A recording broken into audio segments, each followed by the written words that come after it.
Hi, everybody. Welcome to this edition of the broadcast, where we give you bite-sized bits of best practices to help you be a better leader and a more effective communicator. I'm your host, Gerard Braud. Today, we are talking about the rule of threes when it comes to delivering messages. It's a technique that we use in media training all the time, and we have a real-life example for you today. To timestamp this, it's early August 2020. We are in the middle of the COVID-19 pandemic. And several doctors were called before Congress to testify about stopping the spread of the pandemic. And these doctors, to their credit, all repeated the same 5 tips.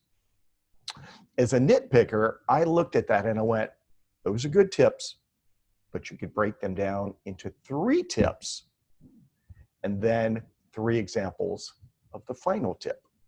We call it 3 on top of 3, and it would go like this. There are 3 ways that every person can help stop the spread of the COVID-19 virus. Step number 1, wear a mask when you're out in public. Step 2, make sure you wash your hands thoroughly and often. Step number 3, social distancing. Now, let me give you 3 examples of social distancing. Number 1, when you're out and about, always stay 6 feet away from everyone else.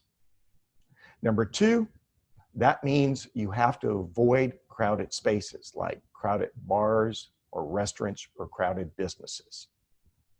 Step number 3, avoid having crowds at your home.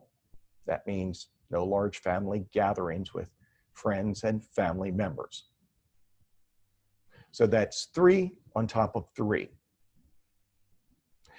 Think of your messaging like a large tree.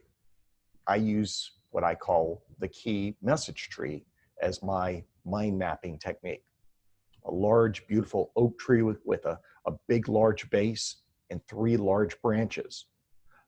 And every branch can have 3 limbs, and every limb can have 3 twigs, and every twig can have 3 leaves. Get a piece of paper and draw it out. Big tree trunk, 3 large branches. Every branch has 3 limbs. Every limb, 3 twigs. And every twig, 3 leaves. And on every one of those branches, you can put 2 sentences. And use this as your mind mapping technique. Now, if you're more analytical, it's the same as a horizontal fishbone diagram. So what I did is, on my branches, branch number 1 was wear a mask. Branch number 2, wash your hands. Branch number 3, social distance. On branch number 3, social distance, I have 3 limbs. And limb number 1, 6 feet apart. Limb number 2, avoid crowds in crowded bars, restaurants, and businesses. And limb number 3, large gatherings at home with friends and family. The rule of 3 says it's easier for a spokesperson to remember 3 things, and it's easier for the audience to remember 3 things. Give it a try. Let me know how it works for you. For the broadcast, I'm Gerard Braud.